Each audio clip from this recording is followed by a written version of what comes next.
আমাদের প্রভু এক নবীর উম্মত, জীবন বিধানে ওই শিবানী কোরআন।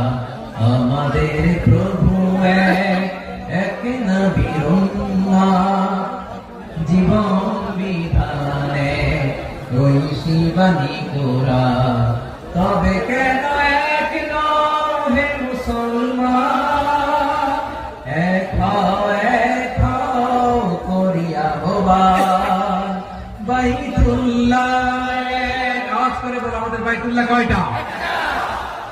বাইতুল্লাহ, মদিনা শরীফ